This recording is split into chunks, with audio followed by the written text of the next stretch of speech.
The boy's hand came off cleanly, severed between the wrist and elbow by the spinning roller he'd been trying to clean. He was 9 years old, and he'd been working in the Manchester cotton mill for 3 years. The foreman tied a rag around the stump and sent him back to work. By evening, the boy was dead from blood loss and shock. No one recorded his name. This was not an exceptional day in a Victorian factory. It was Tuesday. Between 1800 and 1900, Britain transformed from an agrarian society into the world's first industrial superpower. The factories that powered this transformation, textiles, mining, metal, chemical plants, were monuments to human ingenuity and economic ambition. There were also slaughterhouses operating under the guise of legitimate business, systematically consuming the lives of workers with a cold efficiency that would have impressed the most ruthless medieval warlord. The difference was that medieval lords at least acknowledged when they were killing people. Victorian factory owners called it employment. The death toll was staggering. Conservative estimates suggest that between 1840 and 19, industrial accidents killed approximately 100,000 British workers. This figure doesn't include the hundreds of thousands more who died from occupational diseases contracted in factories, lung conditions from inhaling cotton fibers, metal dust, or coal dust,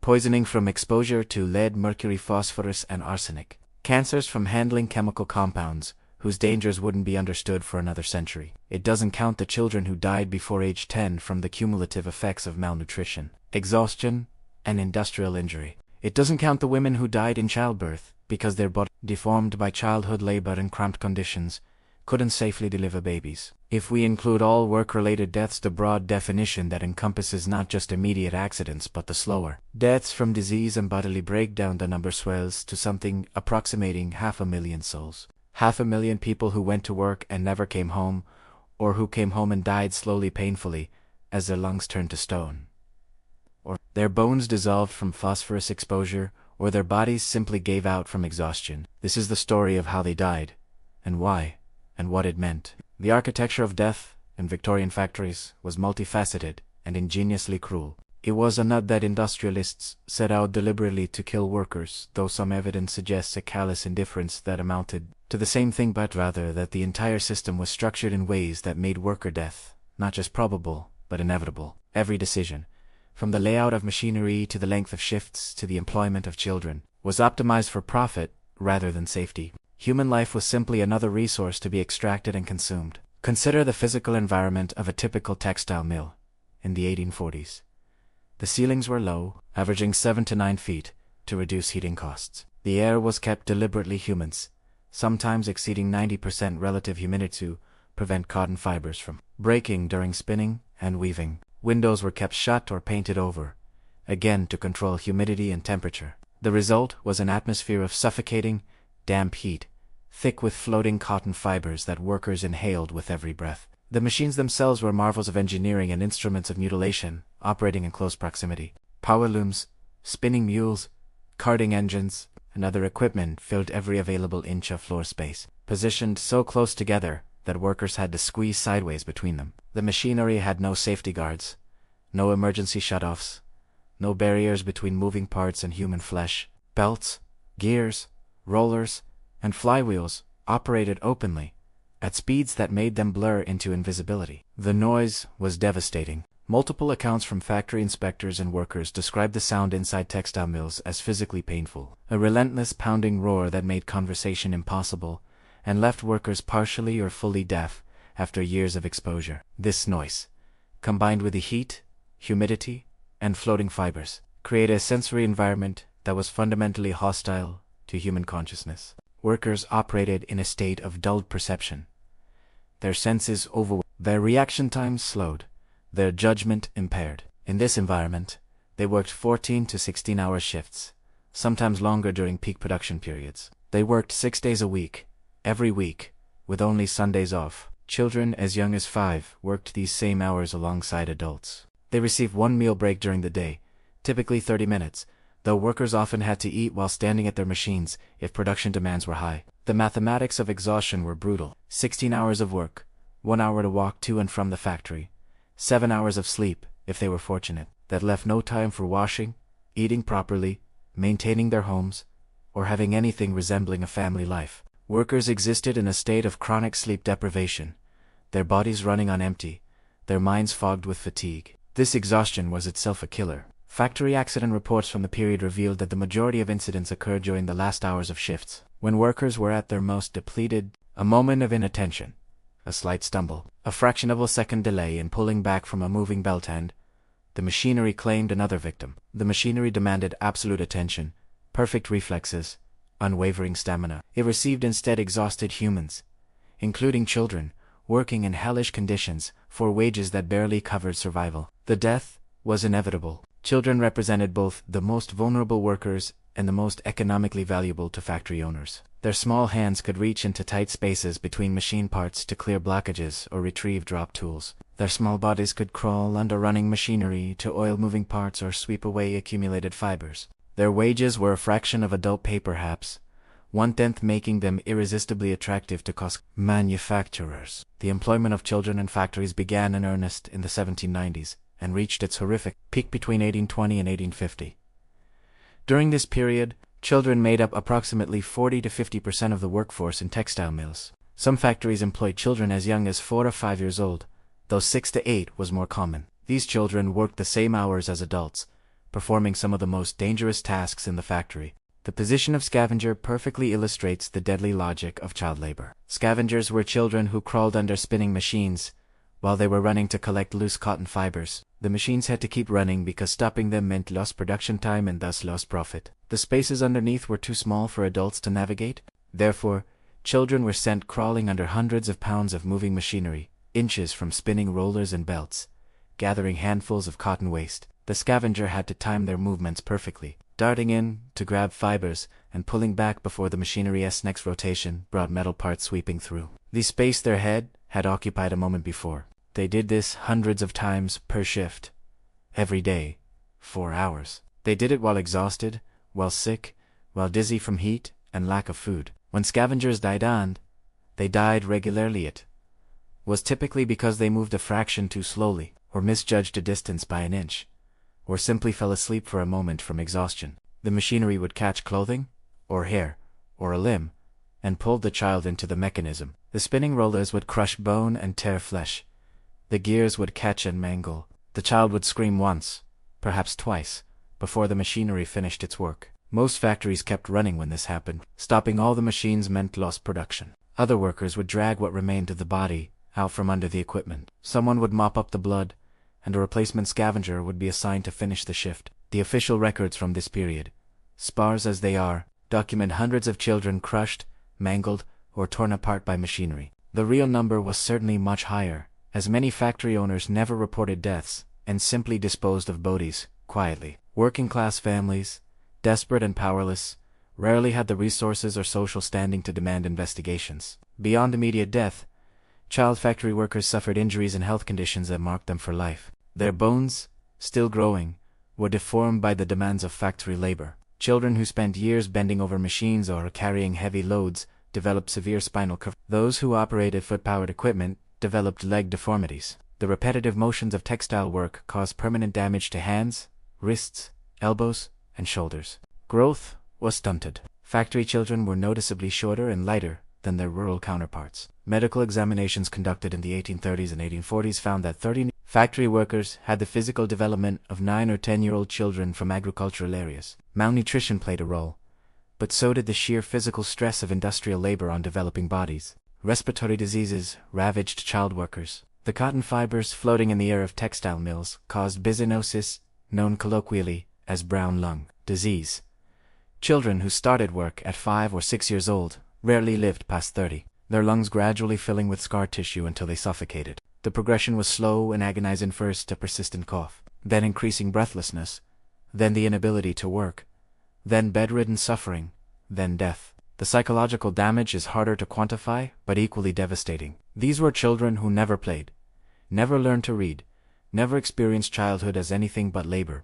They were beaten regularly by overseers for working too slowly or making mistakes. They witnessed the death and maiming of other children. They lived under the constant threat of injury and the certain knowledge that they were expendable. Song, went, math. Factory records occasionally mention children who had to be removed because they became simple or wild, terms that suggest complete psychological breakdown. What happened to these children after removal was rarely recorded. Most likely they ended up in workhouses, or wandering the streets until they died. The defenders of child labor, and there were many, including prominent economists, politicians, and religious leaders, argued that factory work kept children out of worse poverty, taught them discipline and useful skills, and supported their families economically. This argument conveniently ignored that the poverty requiring child labor was itself created by an economic system that paid adult workers wages insufficient to support families. It ignored that the skills learned in factories were narrow, repetitive motions that left children illiterate and mentally underdeveloped.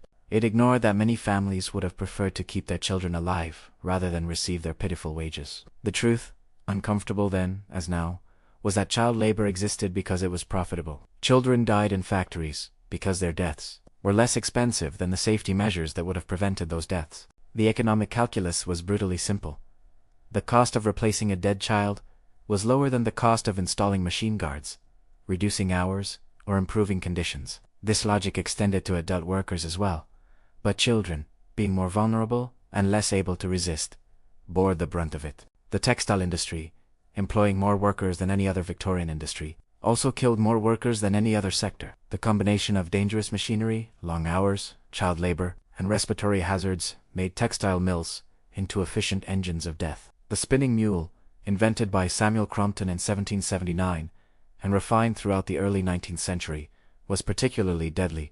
This machine could have over 1,000 spindles, all moving simultaneously, drawing out cotton rovings into fine threads. The spindle carried moved back and forth on rails, traveling distances of up to 60 feet with each cycle. When the carriage moved outward, an unprotected spinner or child scavenger could be caught between the carriage and the fixed parts of the machine, crushed with sufficient force to pulverize bone. One factory inspector in 1841 described finding a child's body so compressed between the spinning mule's moving carriage and the frame that the corpse was less than 2 inches thick. The child had been working as a piecer, walking alongside the moving carriage to join broken threads. She had stumbled investigators, never determined why, and fallen into the machine's path. Her death was ruled accidental. The factory owner paid a fine of 5 shillings. Power looms presented different hazards. These mechanized weaving machines operated at speeds that made the flying shuttles wooden projectiles carrying the weft thread back and forth across the warp into deadly missiles. When shuttles broke free from their guides,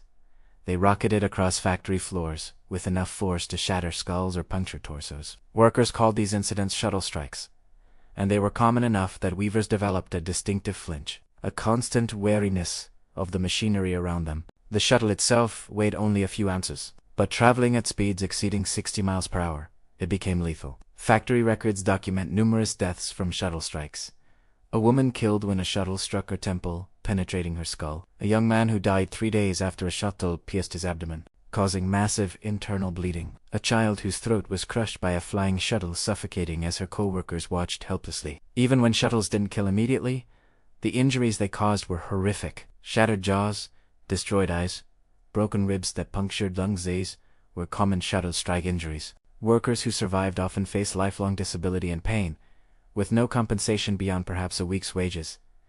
If the owner was feeling generous, the belting systems that powered machinery added another layer of danger. Leather belts, sometimes hundreds of feet long, connected individual machines to overhead drive shafts, transmitting power from central steam engines. These belts moved at high speeds and, because leather stretches and wears, frequently broke. When a belt snapped under tension, it whipped through the air like an enormous flail, striking workers with enough force to decapitate or disembowel them. Workers were required to shift belts from one pulley to another to engage or disengage machines, a procedure that involved using wooden poles to push the moving belt from one spinning wheel to another. Timing was critical. A moment too slow meant fingers or hands caught between belt and pulley, crushed to pulp. A fumbled pole could cause the worker to overbalance into the belt itself, which would catch clothing and pull the worker into the machinery. One account from a Leeds textile mill, in 1849, describes a worker named Thomas Green, who was adjusting a belt when his shirt caught on the pulley. The belt pulled him upward, wrapping him around the drive shaft. He rotated 6 times before the machine was shut down. His body had been beaten against the ceiling beams with each rotation. He survived for 2 hours, conscious enough to describe what happened, before succumbing to his internal injuries. The machinery ran hot. Bearings that weren't properly oiled would heat up, sometimes catching fire. Sparks from metal and metal contact could ignite the cotton fibers floating in the air, causing flash fires that swept through factories. The combination of highly flammable material and numerous ignition sources, made textile mills natural tinderboxers. When fires started, they spread with terrifying speed. The lint and fiber dust coating every surface acted as the wooden floors and support beams, dried by decades of industrial heat, burned eagerly. Windows were either painted shut or nailed closed to control humidity. Exits were often locked from the outside to prevent workers from leaving during shifts or stealing materials. Workers trapped in burning factories died by the dozens. The fire at the Colne Valley Cotton Mill in 1842 killed 53 workers, mostly women and girls, who were locked inside the building when fire broke out. Survivors described clawing at the locked doors as flames approached, screaming for help that came too late. Bodies recovered after the fire were burned beyond recognition, identifiable only by scraps of clothing or jewelry. Factory owners rarely faced serious consequences for these deaths. Inquests typically ruled the fire as accidental. If anyone was blamed, it was usually a worker accused of carelessness with a lamp or pipe. The systemic factors to locked doors, the absence of fire escapes, the accumulation of flammable material, the lack of water supplies for firefighting, were treated as unfortunate circumstances rather than culpable negligence. The respiratory diseases caused by textile work were slower killers, but ultimately more deadly than any single industrial accident. Every breath in a textile mill meant inhaling cotton fibers, metal dust, and other over months and years. These particles accumulated in lung tissue, causing progressive scarring and loss of function. Bisonosis was the characteristic disease of cotton mill workers. The earliest symptoms were subtle. A slight tightness in the chest on Mondays, the first day back after Sunday's rest. This Monday fever or Monday morning asthma was so common among cotton workers that it was considered normal. As exposure continued, the symptoms worsened. The chest tightness persisted throughout the week. Breathing became labored. A persistent cough developed, producing thick, dark mucus. In advanced stages, victims became essentially invalids, unable to work, unable to walk any distance without gasping for air. Their lips and fingernails turned blue from lack of oxygen. They drowned slowly, suffocating as their destroyed lungs could no longer extract sufficient oxygen from the air. There was no treatment and no cure. Once diagnosed with advanced BSP, workers had perhaps 5 to 10 years before death. Medical authorities in the Victorian period understood that textile work caused lung disease. Doctors had documented the connection since at least the 1820s. Factory owners knew. The workers certainly knew. They could see their co-workers deteriorating and dying. But nothing substantial was done because doing something would have been expensive. Reducing the dust and fiber content in factory air would have required ventilation systems, regular cleaning, water spray systems to suppress airborne particles, all investments that cut into profits. Reducing hours might have lessened exposure, but would have decreased production. Providing masks or respirators would have been laughably inadequate given the level of contamination. But even that minimal step was too expensive for most factory owners to consider. So workers breathed the poison air, developed the disease, and died. Their deaths were slow enough and disconnected enough from immediate industrial accidents that they didn't create public scandal. A worker who died from an infected wound after a machine accident was a tragedy. A worker who died at 40 from lung disease was just the natural order of things, the inevitable result of a hard life of labor. This distinction between sudden industrial death and slow occupational death was crucial to how Victorian society processed the horror of industrial mortality. Accidents were shocking, worthy of newspaper coverage and inquests. Occupational disease was invisible, a private suffering that took place in workers' homes rather than on factory floors. The reality was that occupational disease killed far more workers than industrial accidents, but its invisibility meant it generated far less reform pressure. A crushed child made headlines. 10,000 suffocating weavers did not. Mining was the most deadly occupation in Victorian Britain, claiming thousands of lives annually in an environment so hostile to human life that descending into a coal mine was legitimately comparable to walking onto a battlefield. The earth itself seemed determined to kill miners, crushing them with rockfalls, suffocating them with gas, drowning them with water, burning them with explosions, and poisoning them with dust. Coal mining in the early 19th century was conducted with technology that hadn't changed substantially since medieval times. Miners descended into the earth via rope or wooden ladders, sometimes traveling hundreds or thousands of feet down into darkness. They worked by candlelight or oil lamps, the flames of which could ignite the methane gas that accumulated in coal seams. They used hand tools, picks, hammers, wedges to break coal from the seam. They crawled through tunnels often less than 3 feet high. In Mines, especially in the early decades of the century, women and children hauled the coal to the surface on their backs, climbing those same ladders with 50 to 70 pounds of coal strapped to their bodies. Bat methane explosions were the most spectacular killers. Methane, called fire damp by miners, seeped from coal seams and accumulated in poorly ventilated areas of mines. Being lighter than air, it collected in the highest points of tunnels. Being invisible and odorless, it gave no warning of its presence. A naked flame brought into contact with a sufficient concentration of methane caused an explosion that could kill everyone in the vicinity, instantly, and often triggered a larger disaster. The explosion itself created a blast wave that could tear bodies apart or cause fatal internal injuries. The rapid expansion of gases created pressure waves that collapsed tunnels, burying miners alive. The explosion consumed oxygen and filled the mine with carbon monoxide, suffocating anyone who survived the initial blast. Secondary fires could spread through the mine, burning workers or cutting off escape routes. A single methane explosion could kill dozens or hundreds of miners. The Hartley Colliery disaster of 1862 killed 204 men and boys, nearly the entire workforce of the mine, when an explosion caused a beam to fall across the only shaft connecting the mine to the surface. Survivors of the initial blast were trapped underground for days before rescue efforts could reach them. They suffocated slowly in the darkness as their air supply ran out. The Oaks Colliery explosion in 1866 killed 361 miners, making it the worst mining disaster in British history at that time. The explosion was so powerful it was felt at the surface, lifting buildings and cracking walls. Rescue attempts were hindered by fires burning underground and by the complex network of tunnels, some of which had collapsed. Bodies were recovered for months afterward. Many were never found. These major disasters shocked the nation and prompted periodic calls for reform. But they represented only a fraction of total mining deaths. For every spectacular explosion that killed hundreds, there were dozens of smaller incidents that killed one or a few miners. A miner methane pocket ignited, killing the miner carrying the lamp. A tunnel collapsed, crushing the miners working underneath. A rope broke, dropping a cage full of miners down the shaft. An underground flood drowned workers before they could escape. The cumulative death toll was staggering. Between 1850 and 1900, approximately 60,000 British coal miners died in industrial accidents on average of more than 3 per day, every day, for 50 years. This figure includes only immediate accident deaths, not deaths from occupational disease, which claimed far more lives over time.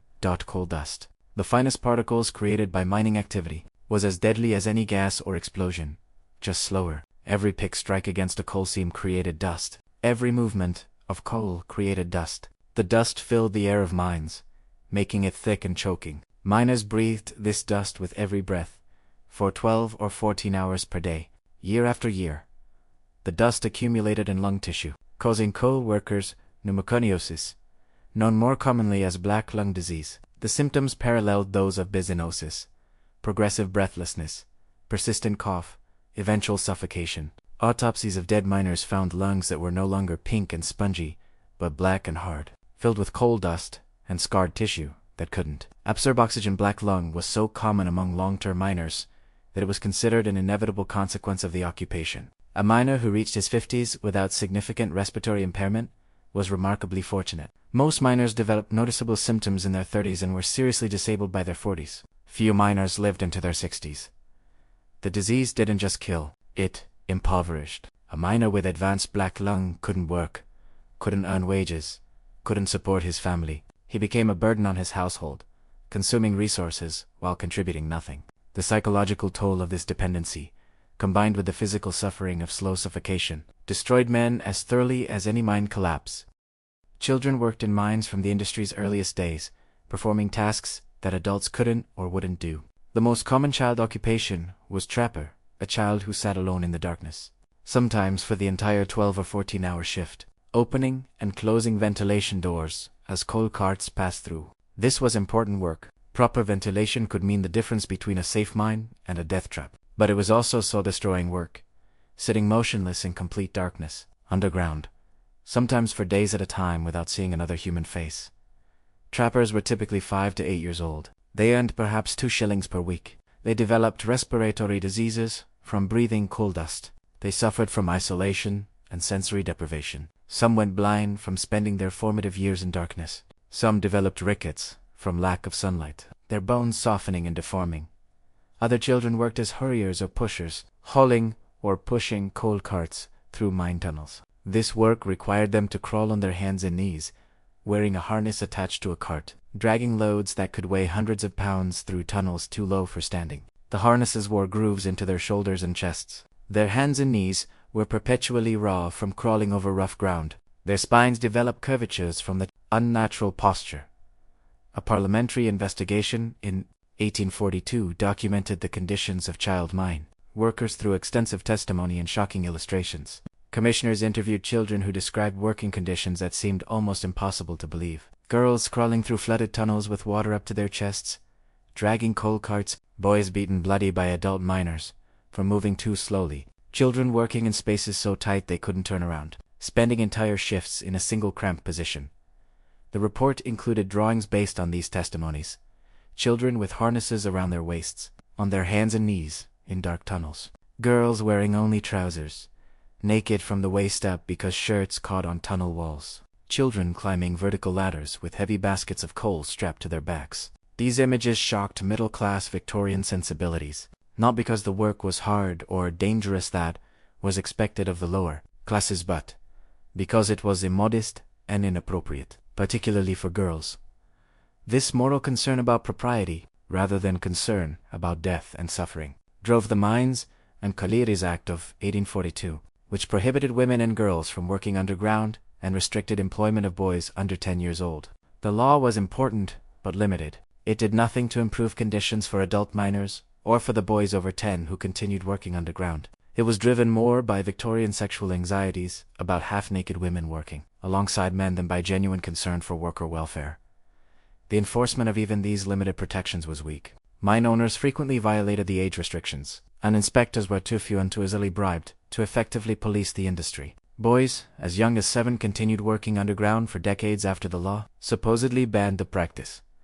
Rockfalls were constant hazards in coal mines. The process of mining inherently destabilized underground spaces. Removing coal from seams left empty spaces that the enormous weight of earth above wanted to collapse into. Miners propped these spaces with wooden supports, but would crushed under sufficient pressure, or rotted in the damp underground environment, or were simply insufficient for the weight it bore. Rockfalls could be smaller, few pounds of rock falling from a tunnel ceiling, causing injury but not death, or they could be catastrophic, with entire tunnel sections collapsing simultaneously, bringing down thousands of tons of rock, timber, and earth, burying everyone beneath. The warning signs were often subtle or absent. A slight creaking of support timbers, a dusting of dirt from the ceiling, a change in air pressure. These might precede a collapse, or they might mean nothing. Experienced miners developed an intuition for unstable ground, but intuition was imperfect and couldn't protect against sudden, unpredictable failures. When rockfalls trapped miners without killing them, the race against time began. Trapped miners might have air for hours or days, depending on the size of their pocket and the ventilation. Rescue efforts involved digging through the collapse from the outside, a slow and dangerous process because the unstable ground that caused the initial collapse might give way again, killing rescuers. Some trapped miners were reached in time, pulled alive from the rubble after days underground, sustained by nothing but will and whatever water they could find seeping through the rock. Many more died before rescue arrived, suffocating in the darkness or succumbing to injuries. The bodies of some trapped miners were never recovered, remaining entombed in the earth permanently. Water was another killer. Coal seams often contained water-bearing and mining operations sometimes broke through into underground reservoirs or old, flooded mine workings. The resulting floods could be sudden and overwhelming, with thousands or millions of gallons of water pouring into active mine tunnels. Miners, caught in underground floods, had almost no chance of survival. Water filled tunnels faster than miners could run. The force of the flood swept workers along like debris, smashing them against tunnel walls or drowning them in the rushing water. Those who found air pockets and survived the initial flood often drowned anyway as the water level gradually rose. The Tynewood flooding in Wales in 1877 trapped 5 miners underground. Rescue efforts continued for 8 days, pumping water and attempting to reach the trapped men. When rescuers finally broke through, they found the miners had survived in an air pocket, drinking water that seeped through the rock and eating the candles they'd carried for light. 4 of the 5 survived, a remarkable outcome given that most flood victims died within hours. Less dramatic, but equally deadly, were the various toxic and asphyxiating gases that accumulated in coal mines. Methane has already been discussed, but mines also contain carbon dioxide black damp, which caused suffocation by displacing oxygen, carbon monoxide white damp, produced by fires or explosions and poisoning miners who breathed it, and hydrogen sulfide, which could cause death in minutes. Miners couldn't see or smell many of these gases. The only warning might be a flame burning different, candle flame lengthening and turning blue in the presence of carbon monoxide, or guttering and dying in oxygen-depleted air. Miners carried caged canaries into some mines. The birds' sensitivity to toxic gases meant they would die before gas concentrations became lethal to humans, providing warning. The phrase "canary in a coal mine" entered the language because of this practice. But the reality was that by the time the canary died, miners were already in serious danger. Gas pockets could form in areas of poor ventilation, creating death traps. A miner walking into such a pocket might have time for 1 or 2 breaths before losing consciousness, if no one saw him fall. Or if the gas concentration was high enough to endanger rescuers, he would die there, another body to be recovered later, if the area could ever be safely accessed. The cumulative effect of all these hazards was that coal mining had by far the highest mortality rate of any Victorian occupation. A young man entering the mines could reasonably expect to be dead or seriously disabled before age 40. The wages reflected this. Danger miners were relatively well paid compared to other unskilled workers, but the wages were compensation for risk, not payment sufficient to make the risk worthwhile. Miners worked in the pits because there were no better options available, not because the work was attractive. Mining companies resisted safety improvements with the same logic that drove resistance in textile mills. Safety cost money, better ventilation systems, more frequent inspections of support timbers, restrictions on working hours, provision of safety equipment. These measures would have reduced deaths, but also reduced profits. The companies calculated that paying compensation to the families of dead miners was cheaper than preventing the deaths. This calculation was made easier by the legal framework of the time, which placed the burden of proof on workers or their families to demonstrate that company negligence caused a death. Without access to lawyers, without technical expertise, without social standing or resources, working-class families had little hope of winning compensation claims. Most didn't even try. They buried their dead, absorbed the financial catastrophe of losing the family's primary wage earner, and moved on as best they could. The state's role in regulating mining safety was minimal until late in the Victorian period. The first mining inspectorate was established in 1842 with just 4 inspectors, responsible for monitoring the entire British coal industry. These 4 men were expected to inspect thousands of mines spread across the country, many in remote locations. They had no power to close dangerous mines, only to make recommendations that mine owners were free to ignore. The inspectorate gradually expanded and gained more authority over the decades, but it remained fundamentally understaffed and underpowered throughout the Victorian era. The number of mines outpaced the number of inspectors by orders of magnitude. Surprise inspections were rare because mines were often in isolated areas that required planning to reach. Mine owners had extensive advance warning and could temporarily improve conditions or hide violations when inspectors were coming. Even when inspectors documented serious violations and dangerous conditions, the penalties were usually trivial small fines that were minor business expenses for large mining operations. Prosecution required proving not just that conditions were dangerous, but that the mine owner knew they were dangerous and deliberately chose not to address them. This standard was nearly impossible to meet because mine owners could plausibly claim ignorance of specific underground conditions. The broader pattern here, extending beyond mining to all Victorian industrial sectors, was that worker safety was treated as a private matter between employer and employee, rather than a public concern requiring state intervention. The dominant economic philosophy held that the market would naturally regulate working conditions if conditions were too dangerous. Workers would refuse to work there, forcing employers to improve conditions to attract labor. This theory failed completely in practice, because workers had no meaningful choice. Refusing dangerous work meant starvation. Workers' bargaining power was essentially zero in an economy with chronic unemployment and no social safety net. Employers could hire and discard workers at will, and desperate people would always be available to fill positions, regardless of how dangerous they were. The failure of market mechanisms to protect workers was obvious to anyone. willing to look honestly at the evidence.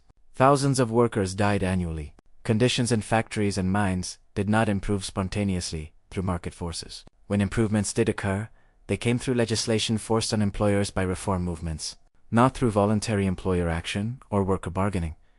Yet the ideology persisted, defended vigorously by industrialists, economists, and politicians who benefited from the existing system. They argued that regulation was economically harmful, that it would make British industry that it interfered with freedom of contract, that it was the first step towards socialism. These arguments were effective politically because they appealed to powerful interests and because they could be dressed up in the language of economic science and natural law. The reality was simpler. Regulation threatened profits. Everything else was rationalization. The chemical industry added new dimensions to industrial death, killing workers through poisoning and disease, mechanisms that were poorly understood and often completely invisible until it was too late. Unlike machinery that crushed or burned, chemical exposures killed slowly, systematically destroying the body at the cellular level. Phosphorus was perhaps the most horrifying chemical hazard. White phosphorus was used in match production, and the women and girls who worked in match factories handled it daily. Phosphorus, absorbed through the skin or inhaled as vapor or dust, accumulated in the body over time, concentrating in the jaw bones. The resulting disease, phossy jaw or phosphorus necrosis of the jaw, was as grotesque as any industrial injury. It began with tooth pain and swelling of the gums. The jaw bones began to die, literally rotting inside the worker's face. Abscesses formed, filling with pus that glowed eerily in the dark because of the phosphorus content. The dying bone became infected, causing fever and agonizing pain. In advanced stages, pieces of dead jawbone would break away and have to be removed or would work their way out through the flesh. The infection spread to surrounding tissue. The face swelled and deformed. The smell was putrid. Treatment involved surgical removal of the dead bone, an operation performed without anesthetic in the early Victorian period. If the entire jaw had to be removed, the worker was left unable to eat solid food and hideously disfigured. Even if surgery was successful in removing the disease, the phosphorus in the body often caused systemic effects. Workers developed anemia, liver damage, and kidney failure. Many died from the combined effects of malnutrition. They couldn't eat properly with destroyed jaws and organ failure. The match industry knew phosphorus caused this disease. Medical journals documented cases from the 1830s onward. Continental Europe began banning white phosphorus in match production in the 1870s and 1880s. Britain resisted a ban until 1910, 70 years after the hazard was definitively established, because match manufacturers insisted that alternatives were too expensive and would make British matchas uncompetitive. During those 70 years, thousands of women and girls developed phossy jaw. Mani viet. The survivors lived with permanent disfigurement and disability. The match companies paid no compensation, argued the disease was caused by poor hygiene among workers rather than phosphorus exposure, and fought every attempt at regulation. Lead poisoning affected workers in pottery, paint manufacturing, printing, and numerous other industries where lead compounds were used. Lead, absorbed into the body, caused a constellation of symptoms that Victorian doctors called painter's colic or lead palsy. Workers experienced abdominal pain so severe they writhed in agony. Their hands and wrists weakened, developing a characteristic wrist drop where the hand hung limp because the extensor muscles no longer functioned. They suffered from headaches, confusion, and eventually seizures as lead accumulated in the brain. Chronic lead exposure caused permanent neurological damage. Workers developed intellectual impairment, memory loss, and personality changes. They experienced tremors and loss of coordination. In severe cases, lead encephalopathy caused delirium, convulsions, and death. Lead poisoning was particularly devastating for women because lead crossed the placental barrier and caused miscarriages, stillbirths, and severe birth defects. Women working in lead-exposed industries had dramatically higher rates of pregnancy complications. Those who did carry pregnancies to term often gave. The pottery industry in Staffordshire killed and sickened thousands of workers through lead poisoning. The process of glazing pottery involved lead compounds, and workers inhaled lead dust or absorbed it through their skin. The famous pottery works wedge wood, spode, Minton produced beautiful ceramics for the tables of the wealthy, while their workers died slowly from lead poisoning in their 30s and 40s. Medical authorities understood that lead caused these effects. The connection was well documented. Alternative glazing methods existed that used less hazardous materials. But changing production methods cost money, and the pottery manufacturers resisted change. They argued that workers caused their own poisoning through poor hygiene, that the disease affected only careless workers who didn't wash properly, that regulation would destroy the industry. Mercury poisoning affected workers in hat manufacturing, where mercury compounds were used to treat fur in the felting process. Madasa had to enter the language because mercury poisoning caused neurological symptoms that resembled insanity. Workers developed tremors so severe they couldn't hold objects or feed themselves. They experienced mood swings, irritability, and anxiety. They suffered from insomnia and hallucinations. Their teeth loosened and fell out. Their gums became swollen and ulcerated. Advanced mercury poisoning caused permanent brain damage. Workers became confused, unable to think clearly or remember things. They developed slurred speech and difficulty walking. Some became genuinely psychotic, experiencing delusions and paranoia. Others descended into depression, so severe they committed suicide. The hat industry knew mercury caused these effects but continued using it, because mercuric nitrate produced superior felt. Alternative methods existed but were slightly more expensive or produced slightly lower quality results. The calculation, as always, favored profit over worker health. Hatters accepted the poisoning as an inevitable consequence of their trade, not because they were foolish, but because they had no other options for earning a living. Arsenic, chromium, cadmium, and numerous other toxic metals and compounds poisoned workers in various industries. The pattern was consistent. Exposure led to illness and death. The connection was medically documented. Alternatives existed or could be developed, but change was resisted because it cost money. The timeline from recognition of hazard to implementation of protective measures was measured in decades, sometimes generations. During those decades, workers continued dying, their deaths treated as unfortunate but inevitable costs of industrial production.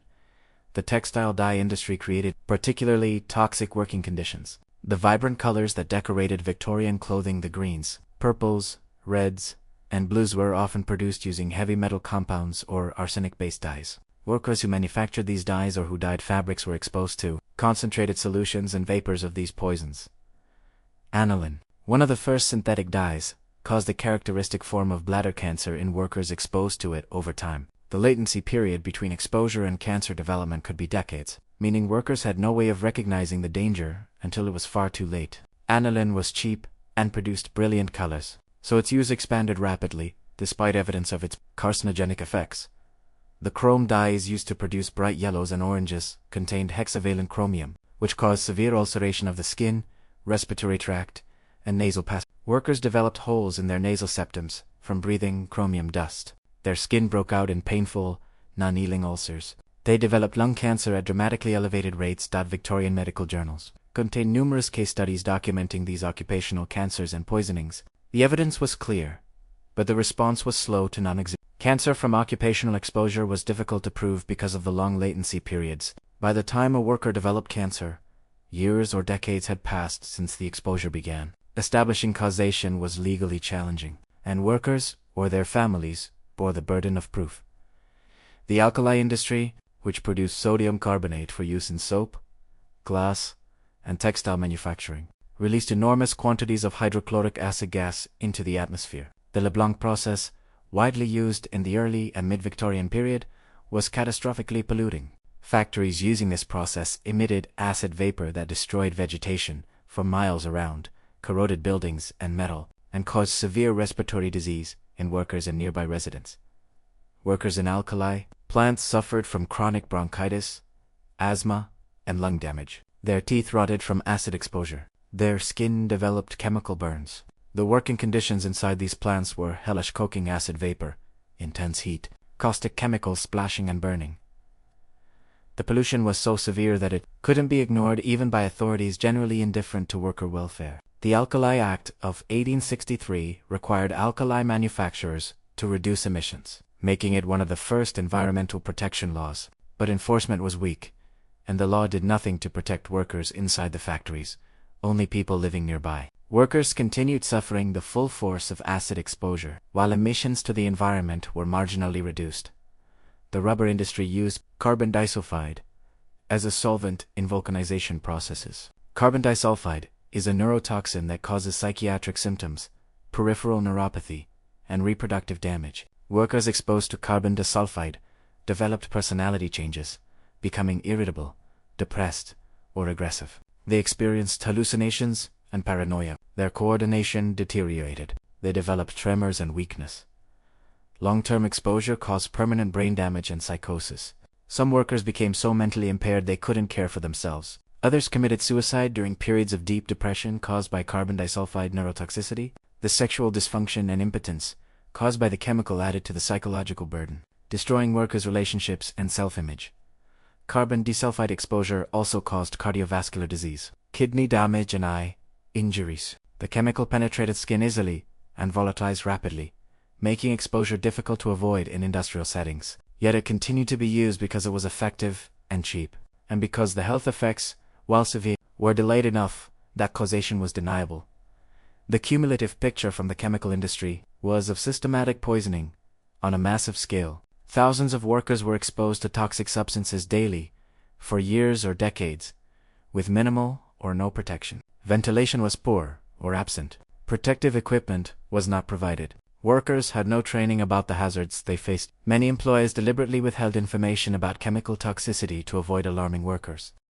The scientific understanding of toxicology was advancing rapidly during the Victorian period, but this knowledge was not translated into worker protection. Industrial toxicologists documented hazards. Medical journals published case reports of occupational poisoning. Public health authorities issued warnings and nothing changed in the factories. The knowledge existed but was not acted upon because acting on it would have required spending money on ventilation, protective equipment, safer alternatives, and reduced production speeds. The pattern, recurring across all industries, was that worker safety was subordinated to economic efficiency. This wasn't a secret or a conspiracy. It was explicit policy, openly defended on economic and philosophical grounds. The Victorian economic order treated workers as expendable inputs to production, to be used up and discarded as necessary. Women workers faced all the hazards that male workers did, plus additional risks specific to their biology and to the sexual exploitation endemic in Victorian workplaces. Pregnancy and childbirth became dramatically more dangerous when combined with factory work. The physical demands of industrial labor standing for 12 or 16 hours, operating heavy machinery, lifting loads, working in toxic environments, were incompatible with healthy pregnancy. Women worked through pregnancy because they had no choice.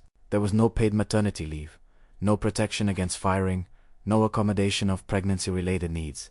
A woman who stopped working lost her wages and likely lost her position. Many families depended on women's wages for survival. Stopping work meant starvation.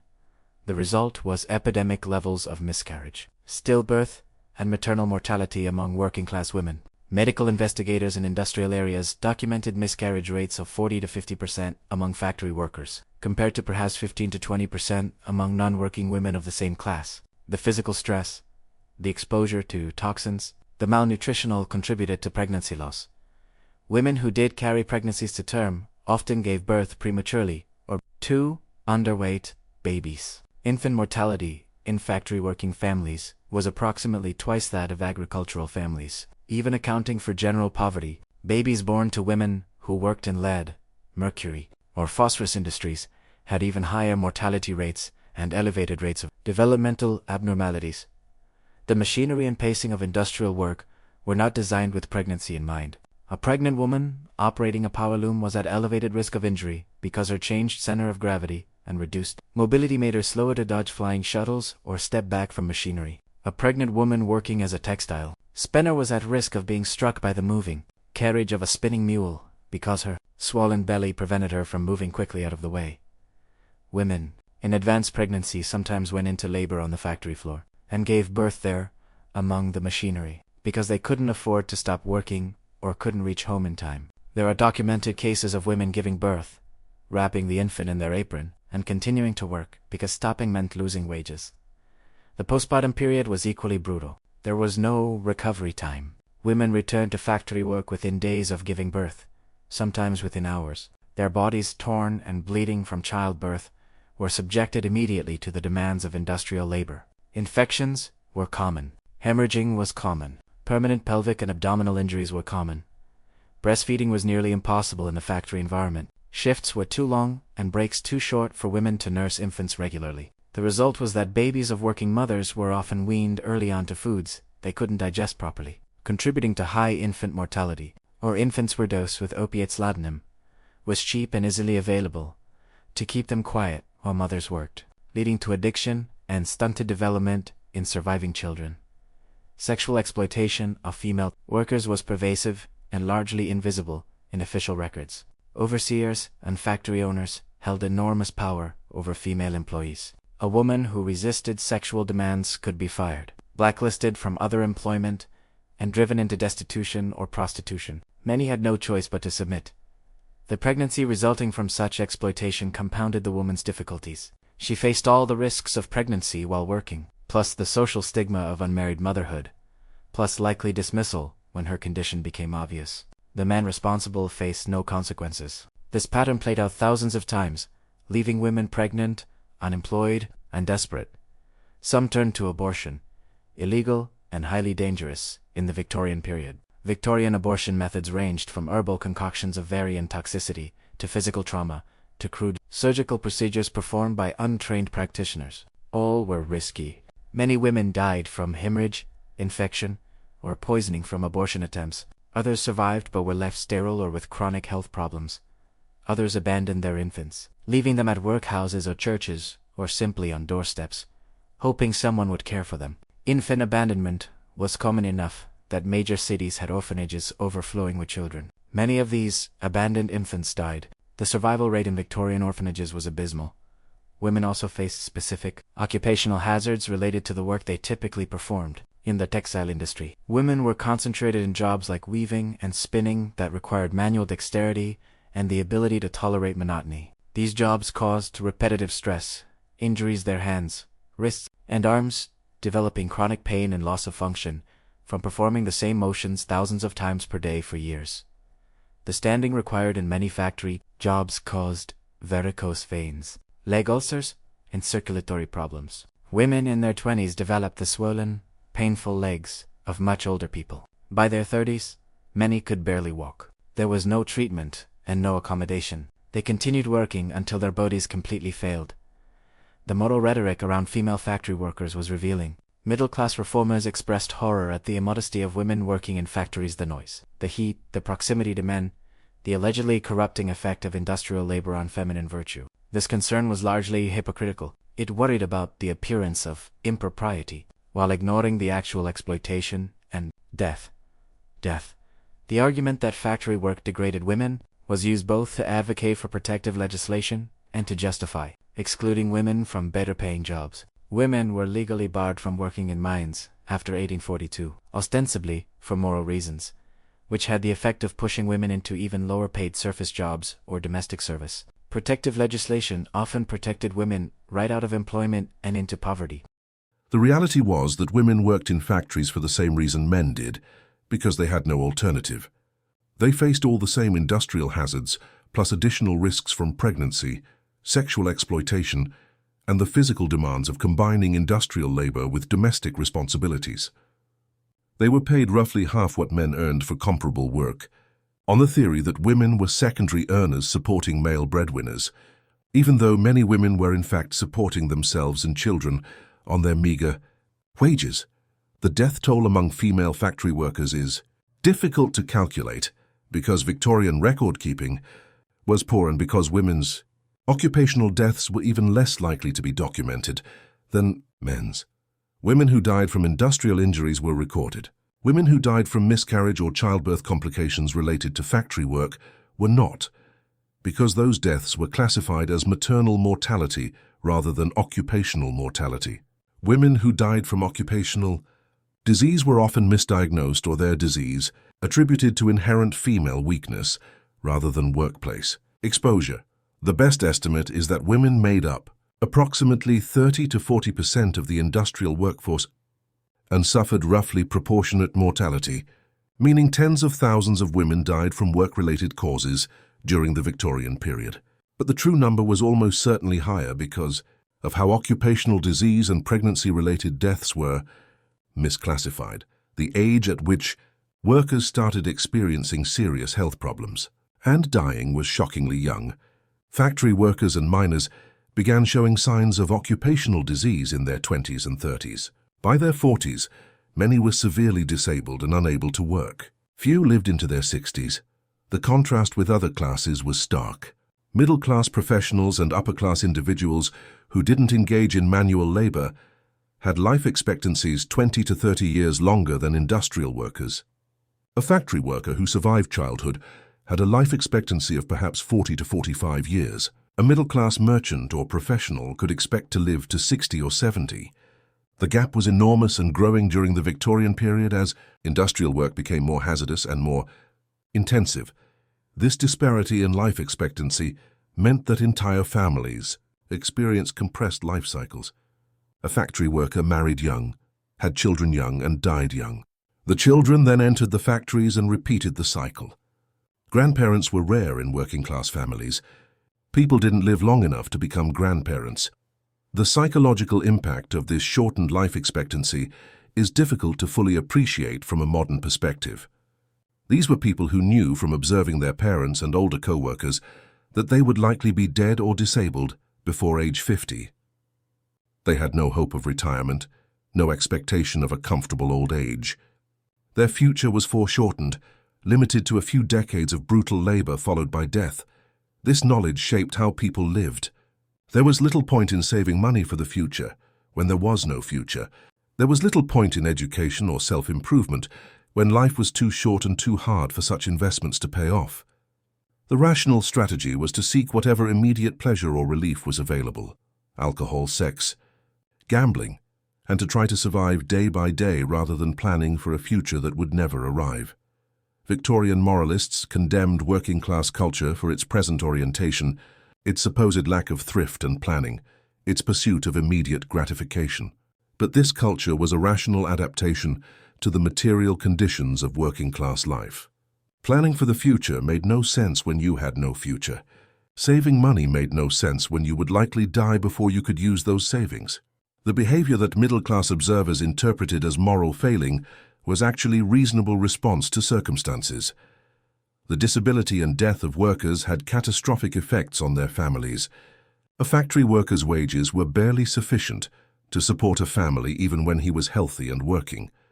When he was injured or sickened and couldn't work, the family's income disappeared. There was no workers' compensation, no disability insurance, no social safety net beyond the punitive workhouse. Families of disabled or dead workers faced immediate destitution. They had no savings. It was impossible to save on factory wages. They had no property. They had no support network beyond perhaps some help from neighbors who were themselves desperately poor. The options were stark. The widow and children could enter the workhouse, effectively a prison where families were separated and subjected to deliberate hardship. The children could be sent to work in the same factories that killed their father, or the family could try to survive through a combination of charity, child labor, and frequently prostitution. Many widows turned to prostitution as the only way to feed their children. Victorian society moralized about fallen women while creating the economic conditions that made prostitution necessary for survival. A woman with no skills beyond factory work, no savings, no male breadwinner, and children to feed had few options. Prostitution paid better than factory work or domestic service, though it came with its own substantial risks of disease, violence, and pregnancy. The children of dead workers were particularly vulnerable. Victorian Britain had no meaningful child welfare system. Orphaned or effectively orphaned children ended up in workhouses, on the streets, or in the factories. Those who entered factories were at even higher risk than other child workers because they had no parental protection or supervision. They were completely at the mercy of employers and overseers who had demonstrated by their treatment of other workers that mercy was not a factor in their decision-making. The psychological trauma of seeing a parent killed or slowly destroyed by industrial work, and then being sent into the same industry that killed that parent, is difficult to imagine. Yet this was the normal experience of thousands of Victorian children. They watched their fathers die of black lung, or their mothers develop phossy jaw. And then they went to work in the mines or match factories themselves. The community-level impact of sustained high mortality was significant. Industrial towns and cities had demographic profiles unlike anything seen in rural areas. The population was disproportionately young because people didn't live long enough to become old. The ratio of widows to married women was much higher than in non-industrial areas. Orphaned children were omnipresent. These communities existed in a state of perpetual crisis and loss. At any given time, multiple families were dealing with recent deaths, disabilities, or serious injuries. Funeral customs evolved to accommodate the volume of death, simple affairs, quick burials, minimal ceremony, because there wasn't time or money for elaborate mourning when death was so common. The normalization of death and injury was perhaps the most disturbing aspect of Victorian industrial culture. People became inured to horror. A man crushed by machinery was unfortunate, but not shocking. A woman dying of lead poisoning was sad but expected. Children maimed in factories were regrettable but inevitable. This normalization was psychologically necessary for coping with the reality of industrial life, but it also enabled the system's continuation. When death became normal, it stopped generating the moral outrage that might have driven reform. The shock value of industrial death diminished with repetition. What would have been scandalous as an isolated incident became mere statistics when multiplied by thousands. The eventual reform movements that did emerge in response to industrial mortality grew not from working-class organization, though workers did organize and protest, but from middle-class moral concern, combined with the realization that industrial death threatened social stability. High mortality among workers created social problems, widows and orphans requiring poor relief, unstable communities prone to unrest, a workforce so debilitated that productivity suffered. The first effective Factory Act, passed in 1833, limited children's working hours to 9 hours per day for children aged 9 to 13, and 12 hours per day for children aged 13 to 18. This represented progress, but it's worth noting what it didn't do. It didn't ban child labor. It didn't apply to all industries, only textiles. It didn't limit adult working hours. It didn't mandate safety equipment. It didn't require adequate ventilation or sanitation. It established a factory inspectorate, but with only 4 inspectors for the entire country. Enforcement was minimal. Factory owners violated the law routinely, forging age documents or simply ignoring the restrictions when inspectors weren't present. The penalties for violation were small fines that were minor costs of doing business. Children continued working 14 or 16-hour days in practice, and enforcement gradually improved over decades as the inspectorate expanded and penalties increased. Subsequent legislation came incrementally. The 10 Hours Act of 1847 limited women and children to 10-hour workdays in textile mills. The Factory Act of 1850 extended regulations to more industries. The Factory Act of 1874 raised the minimum age for child labor to 10 years old. Each piece of legislation represented years of political struggle, was watered down from initial proposals, and was resisted fiercely by industrialists who claimed it would destroy British competitiveness. Mining safety legislation followed a similar pattern. The Mines Act of 1842 prohibited women and girls from working underground and set minimum ages for boys, but did nothing to improve conditions for adult male miners. The Coal Mines Regulation Act of 1860 established requirements for ventilation and inspection, but enforcement was weak. The Coal Mines Act of 1872 required mine managers to have certificates of competency, but the examination was perfunctory and certificates were easily obtained. Real improvements came slowly and unevenly. By the 1890s, factory conditions were substantially better than they had been in the 1840s, but better is relative. Workers still died by the thousands. Children still worked, though at slightly older ages and for slightly shorter hours. Machinery still lacked adequate guarding. Occupational diseases still destroyed workers' health. The transformation in workplace safety was glacial, measured in generations rather than years. The pattern was that each incremental improvement came only after extensive public pressure, political struggle, and overwhelming evidence of death and injury. The default position of industry was always resistance. Change came not from the goodwill of employers, but from being forced by law, and even then, was resisted at every stage of implementation. The question of why reform took so long, why the system was allowed to consume so many lives before meaningful change occurred, has multiple answers. Economic ideology played a role. The dominant laissez-faire philosophy held that government shouldn't interfere with private business. Political power was concentrated in the hands of property owners who benefited from the existing system. Working-class people had no political voice. The franchise was limited to property owners until late in the century. But there was also a fundamental moral failure, a refusal to see workers as fully human. The Victorian middle and upper classes constructed elaborate philosophical and pseudo-scientific justifications for the idea that working-class people were inherently different, less sensitive to pain, less capable of higher feelings, suited by nature for brutal physical labor.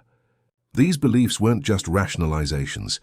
They were genuinely held by intelligent, educated people who considered themselves moral and Christian. The old cognitive dissonance required to maintain these beliefs in the face of obvious evidence factory. Workers were humans who suffered and died like anyone else, is striking. But humans are extraordinarily capable of self-deception when their material interests and social position depend on it. The Victorian middle class needed to believe that workers were different, less human, because acknowledging their full humanity would have required acknowledging the moral catastrophe of industrial capitalism. Religious institutions, which might have been expected to provide moral leadership, were largely complicit in or actively supportive of the system. The Church of England, deeply intertwined with the ruling class, generally preached acceptance of social hierarchy and the idea that suffering in this life would be rewarded in the next. Workers were counseled to be patient, obedient, and accepting of their lot. Few mainstream religious leaders challenged the industrial order or spoke forcefully about worker death and exploitation. Some religious groups did advocate for workers. Methodists and Quakers were sometimes at the forefront of reform movements, but these were minorities. The dominant religious message to working-class people was that they should accept their suffering as God's will, work hard, avoid sin, and trust that justice would come in the afterlife. This message was remarkably convenient for those who benefited from worker exploitation. The medical profession's response was mixed. Some doctors documented industrial injuries and diseases in detail and advocated for reform. The work of people like Charles Thackeray, who published studies on occupational disease in the 1830s, and Thomas Percival, who investigated factory conditions earlier, provided crucial evidence for reform movements. But many doctors were more concerned with maintaining their professional status and middle-class position than with challenging the system. Doctors who served as factory physicians or who were employed by insurance companies often downplayed the connection between work and disease, attributing workers' health problems to moral failings, poor hygiene, alcohol consumption, or hereditary weakness rather than working conditions. This wasn't always conscious deception. Medical knowledge was limited, and the connection between chronic exposure and disease wasn't always obvious. But the pattern of medical opinion often aligned suspiciously well with the economic interests of employers. The emerging field of industrial medicine had the potential to be revolutionary, systematically documenting how work destroyed health and demanding change. Instead, it often became a tool for managing workers' bodies to extract maximum labor while minimizing compensation costs. Medical examinations were used to screen out workers who might be more vulnerable to occupational disease or injury, rather than to improve conditions. Medical knowledge about safe exposure levels was often used to establish standards that permitted some level of poisoning or injury, rather than to eliminate hazards entirely. The legal system was structured to protect property rights and business interests over worker welfare. Workers who sued for compensation faced enormous obstacles. They had to prove not just that they were injured, but that the injury resulted from employer negligence, that the employer knew or should have known about the hazard, that the worker hadn't assumed the risk by accepting employment, and that the worker hadn't contributed to the injury through their own negligence. These standards, collectively known as the unholy trinity of employer defenses, assumption of risk, contributory negligence, and the fellow servant rule, made successful suits nearly impossible. A worker injured by unsafe machinery was assumed to have accepted that risk by taking the job. A worker who made any error, however slight, that contributed to an accident had no claim regardless of how grossly negligent the employer had been. A worker injured because of another worker's error couldn't sue the employer, only the other worker who likely had no money. The effect was to immunize employers from nearly all consequences of worker injury and death. The handful of cases where workers did win compensation typically involved such egregious facts that no defense was possible. In the vast majority of cases, workers or their families received nothing. This legal framework was not accidental. It was deliberately constructed by judges, most of whom came from the property-owning classes and who shared the ideology that business must be protected from liability to ensure economic growth. The leading legal decisions establishing these doctrines read like policy arguments about economic efficiency rather than attempts to determine justice between injured workers and the employers whose negligence injured them. The cumulative weight of all these factors, economic ideology, political powerlessness of workers, social prejudice, religious quietism, complicit medical profession, hostile legal system, created an environment where industrial death could occur on an enormous scale without triggering the social response that the scale of death should have warranted. Each institution that might have constrained the system instead supported or enabled it. The question of who was responsible for these deaths has no simple answer. The factory owner who refused to install safety equipment knew his decision would kill workers. The foreman who beat children to work faster knew he was damaging them. The inspector who accepted bribes to overlook violations knew workers would die as a result. These were individual choices with moral weight, but the system was larger than any individual. A factory owner who voluntarily reduced hours or improved conditions would be undercut by competitors who didn't, would lose market share and potentially go bankrupt. A worker who refused dangerous work would be replaced immediately by someone more desperate. An individual good actor couldn't change the system and risked being destroyed by it if they tried. This doesn't absolve individuals of responsibility for their choices, but it highlights that the problem was structural. The logic of competitive capitalism, combined with the political and legal framework of Victorian Britain, created powerful incentives toward worker exploitation and weak incentives toward worker protection. The Industrial Revolution occurred under a specific set of institutional arrangements that allowed its costs to be externalized onto workers' bodies. Different arrangements might have produced different outcomes.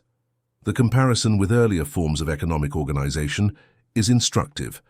Pre-industrial work was often hard, dangerous, and exploitative.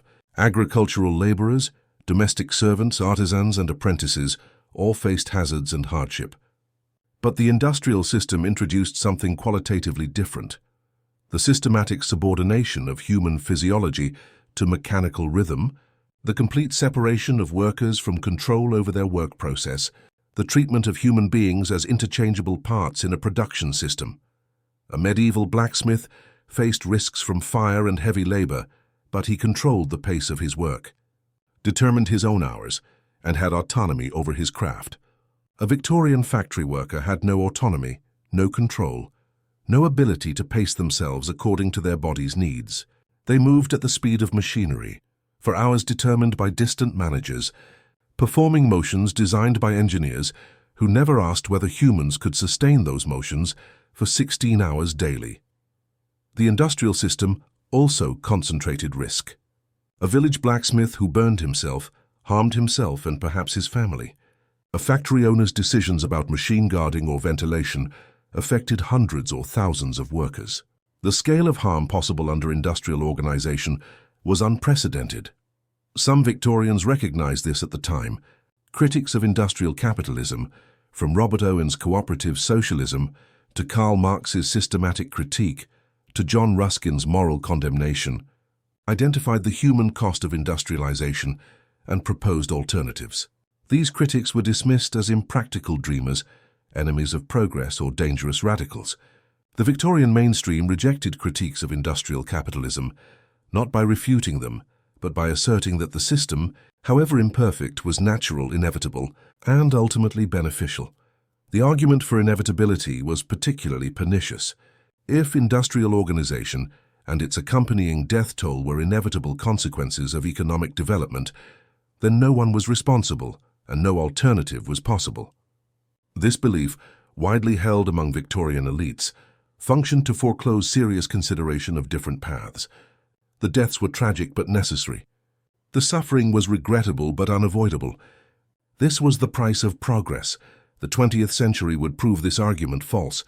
Britain and other industrialized nations eventually developed systems of worker protection that dramatically reduced industrial mortality without destroying capitalism or preventing continued economic growth.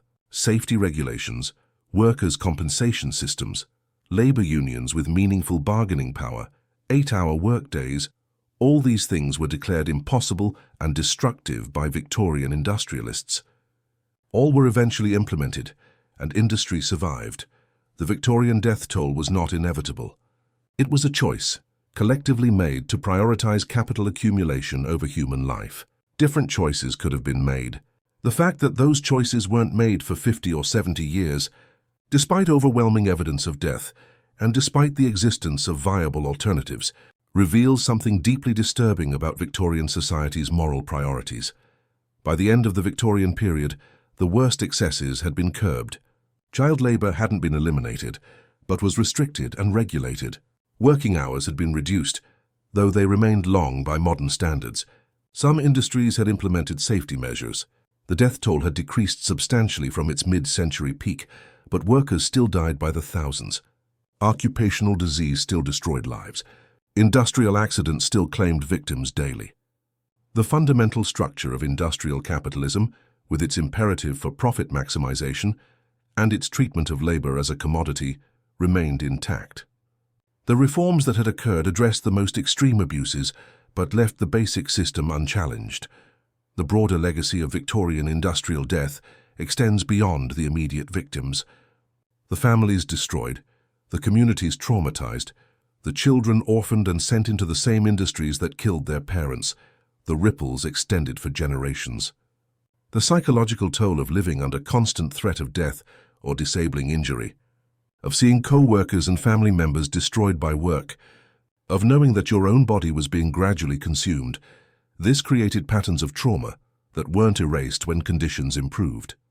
The economic legacy was the creation of industrial capitalism as we know it, a system that has lifted billions from poverty and created unprecedented wealth, but whose foundational moment involved consuming working-class bodies by the hundreds of thousands. The Victorian industrial boom was built on human sacrifice, and the wealth accumulated during that period, still visible in Britain's infrastructure, institutions, and continuing economic advantages, rests on that foundation of death. The moral legacy is more complex.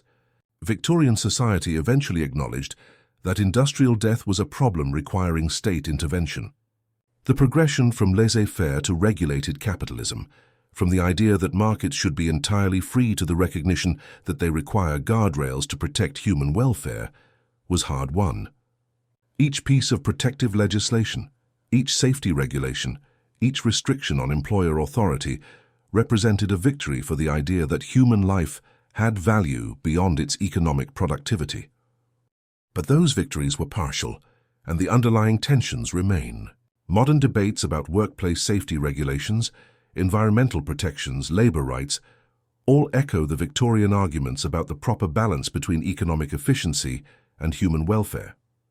The specific conditions have changed, but the fundamental question of how much suffering is acceptable in pursuit of economic growth remains contested. The Victorian industrial death toll stands as historical evidence that markets, left to themselves, do not automatically produce humane outcomes. The invisible hand does not prevent children from being crushed in machinery if crushing children is profitable. Economic rationality, narrowly defined as profit maximization, leads to systematic destruction of human life if that destruction is cheaper than prevention. These are lessons that each generation seems required to relearn. The confidence that modern regulatory systems prevent Victorian-level carnage is reasonable but not absolute. Workplace safety regulations can be weakened or repealed. Enforcement can be defunded. Economic pressures can override safety concerns, particularly in industries where workers have limited alternatives. The global economy of the 21st century includes workers in conditions not dramatically different from Victorian factories. Garment workers in collapsed buildings, miners in unregulated pits, agricultural workers poisoned by pesticides, electronics assemblers exposed to toxic materials. The location has shifted from Manchester and Birmingham to Dhaka and Shenzhen. But the logic, workers' lives subordinated to production efficiency, remains recognizable. The Victorian experience suggests that protecting workers requires more than good intentions or moral exhortation.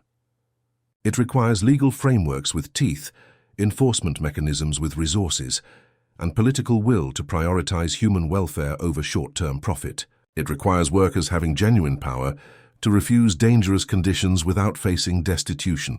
It requires transparency about industrial hazards and accountability when those hazards kill people.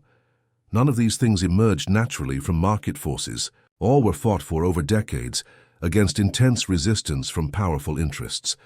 The reduction in workplace mortality that occurred over the late Victorian and Edwardian periods represented a massive redistribution of power and resources, from capital to labor, from employers to workers, from market logic to human rights. That redistribution was incomplete then and remains incomplete now, but the Victorian experience demonstrates both that change is possible and what it requires. It requires acknowledging that the problem exists and is not inevitable. It requires rejecting the logic that treats human death as an acceptable cost of production. It requires building institutions that constrain markets in the name of human welfare. The workers who died in Victorian factories and mines were not victims of unfortunate accidents or natural disasters. They were killed by a system that valued their labor but not their lives, that saw them as resources to be extracted rather than humans to be respected. They died because people with power made decisions that resulted in their deaths, and because other people with power allowed those decisions to stand. Their deaths were preventable. The knowledge existed, the technology existed, alternative organizational forms existed. What didn't exist was the political will to implement changes that would have reduced profits, or the moral courage to acknowledge that the price of cheap cotton and abundant coal was measured in human bodies. The Victorian industrial death toll, perhaps 500,000 souls, perhaps more, represents one of history's great moral catastrophes. It occurred not in some distant barbaric past, but in modern Europe, at the height of Western civilization's confidence in its own progress and enlightenment. It occurred in a society that prided itself on Christian morality and humanitarian values. It occurred in plain sight, documented in medical journals and government reports, visible to anyone willing to look.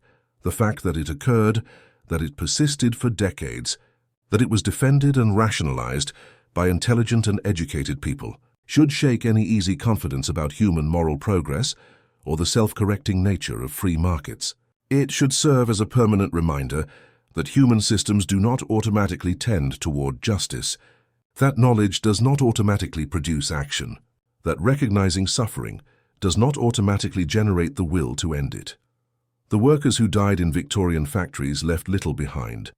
Most were illiterate and left no personal records. Their names were rarely recorded in official documents. They have no monuments.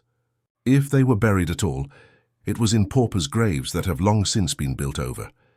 The machines that killed them have been scrapped or placed in museums as testaments to British industrial ingenuity, with no mention of the blood they spilled, but their deaths shaped the world we inhabit. The labor laws we take for granted, the safety regulations we barely notice, the 8-hour workday, the weekend, all these emerged in response to conditions that killed and maimed workers by the thousands. Victorian factory workers paid with their lives to establish the principle that workers have rights that limit employers' authority, that human welfare places legitimate constraints on economic activity, that society has an obligation to protect people from being destroyed by their work. That principle remains contested and incomplete in its implementation. But it exists, and its existence represents a victory won at enormous cost by people whose names we don't know. The boy whose hand came off in a Manchester cotton mill, whose name was never recorded, who died at 9 years old after 3 years of industrial labor. He was not an exception. He was typical. His death was not remarkable. It was routine. That ordinariness, that routine destruction of children and adults, that systematic conversion of human beings into industrial inputs and then into casualties, was Victorian industrial capitalism.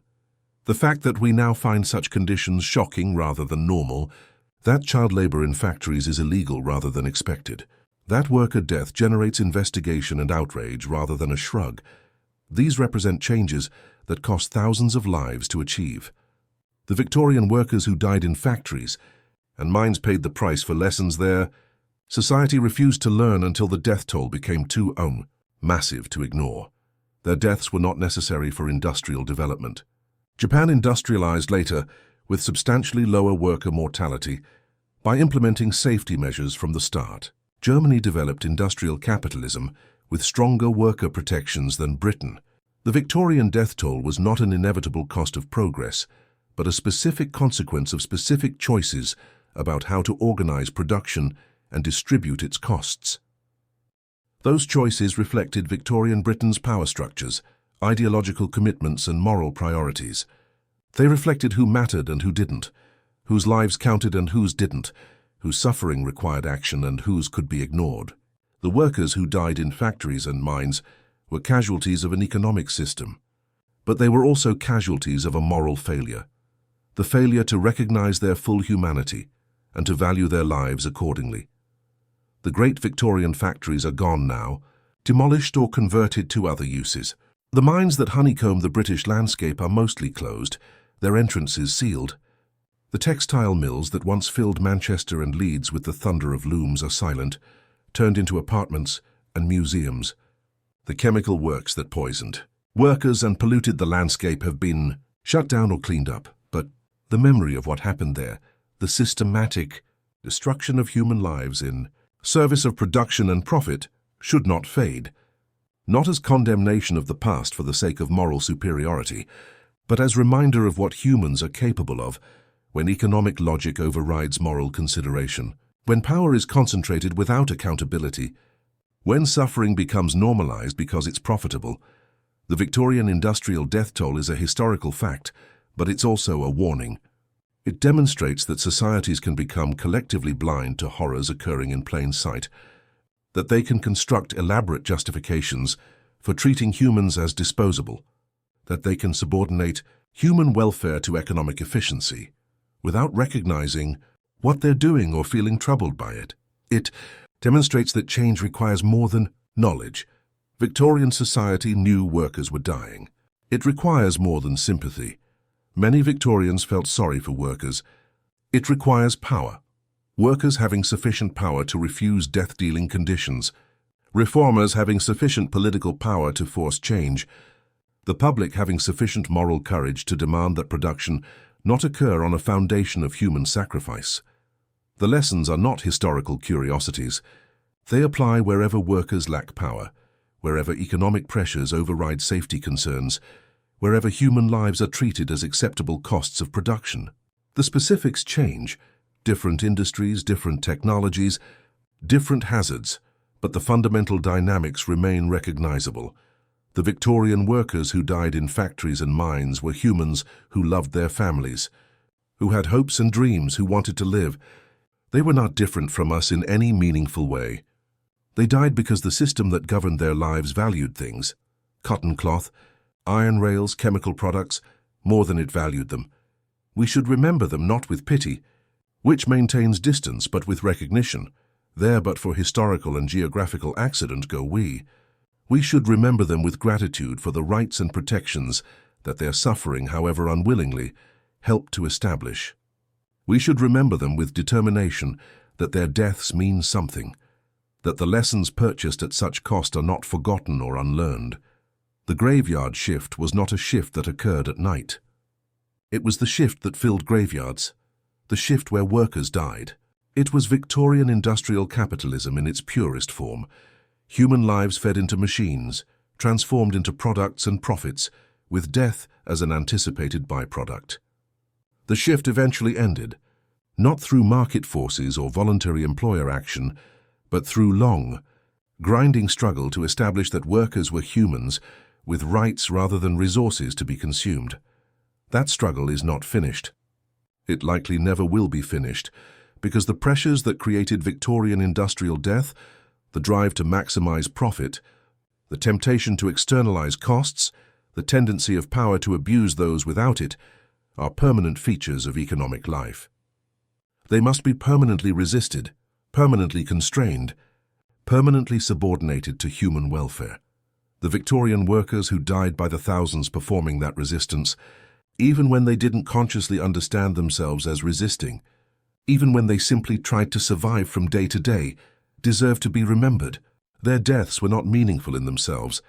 There is no meaning in a 9-year-old being crushed by machinery, but we can give those deaths meaning by ensuring they're not forgotten, by learning from them, by building and maintaining the institutional protections that prevent similar deaths today. The machines that killed them are in museums now, behind glass, with placards explaining their technical specifications and their role in British industrial supremacy. Perhaps there should be another placard listing names, except we don't have the names. We have only the knowledge that tens of thousands of humans, mostly poor, mostly powerless, many of them children, were destroyed by these machines and the system that deployed them. We have the knowledge and the question of what we do with it. Do we treat it as historical curiosity, as evidence of how far we've progressed, as reassurance that such things couldn't happen now? Or do we treat it as warning, as evidence of what humans will do to other humans when systems permit it, as a reminder of the eternal necessity of protecting the weak from the powerful? The Victorian dead cannot speak for themselves. They left no testimony beyond their bodies, broken by work, gone to dust generations ago. But their deaths speak if we choose to listen. They tell us that human welfare doesn't protect itself, that justice doesn't emerge automatically, that every protection workers have was fought for against resistance and paid for with suffering. They tell us that when we hear arguments about how regulations are too burdensome, about how safety requirements hurt competitiveness, about how workers need to accept risk as the price of employment, these are the same arguments that defended the Victorian death toll. The words have changed, but the logic is identical. Profits matter more than lives. Efficiency justifies suffering. Economic growth excuses human cost. They tell us that the correct response to such arguments is not negotiation or compromise, but rejection. Human lives are not acceptable costs. Worker safety is not negotiable. Economic efficiency that requires human sacrifice is not efficiency, but barbarism. This is the lesson of the graveyard shift, of Victorian industrial death, of the 500,000 souls consumed by a system that valued production over people. It's a lesson written in blood and bones, paid for with unimaginable suffering, and urgently relevant to anyone who works, anyone who benefits from others' work, anyone who participates in economic systems that create pressure to subordinate human welfare to productivity. The Victorian workers who died in factories and mines are gone. We cannot help them, cannot save them, cannot undo their suffering, but we can honor them by remembering that they lived, that they mattered, that their deaths were not inevitable but were caused by human choices. We can honor them by ensuring that the protections purchased with their lives are not eroded or forgotten. We can honor them by seeing in their experience not a historical curiosity, but a mirror, showing us what we're capable of when economic logic operates without moral constraint, when power is unaccountable, when human beings are treated as means rather than ends. We can honor them by choosing differently, by building and maintaining systems that value human life above production targets, that protect workers rather than expose them to preventable death. This is what the Victorian workers who died in factories and mines, the children crushed by machines, the women poisoned by phosphorus, the miners suffocated by gas, the textile workers who drowned in their own lungs, deserve from us, not pity or horror from a safe distance, but recognition of our connection to them, acknowledgement of what their suffering built, and commitment to preserving and extending the protections that their deaths, however unwillingly, helped establish. The graveyard shift is over. The machines are silent. The mines are closed. The workers are dead, generations dead, their graves unmarked or paved over. But the questions their deaths posed, whose lives matter, whose suffering demands action, what costs are acceptable in pursuit of economic growth, remain live questions, requiring answers in every generation.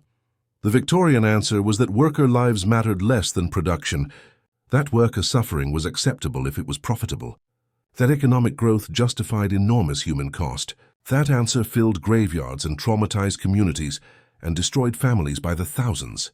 We can do better. We must do better. The dead workers of Victorian Britain, whose names we mostly don't know, whose faces we never saw, whose individual stories are lost, demand it. Not because we owe them anything directly, they're beyond our help, but because we owe ourselves and each other the commitment to building a world where work doesn't kill, where economic activity doesn't require human sacrifice, where the value of a human life is never calculated as less than the cost of protecting it. That world has not yet been fully built. The work continues, but at least we know from the terrible example of Victorian industrial death what happens when we fail. At least we know the cost of choosing profits over people, efficiency over humanity, production over life. At least we know that such choices are possible, that civilized societies can make them, that good people can rationalize them, and knowing this, we can choose otherwise. That choice, repeatedly made, vigilantly maintained, is the true memorial to the Victorian workers who died in the graveyard shift.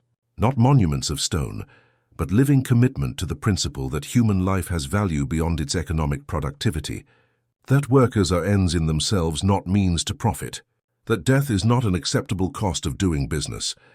The boy with the missing hand, 9 years old, name unrecorded, dead at day's end, deserves at least that much. They all do,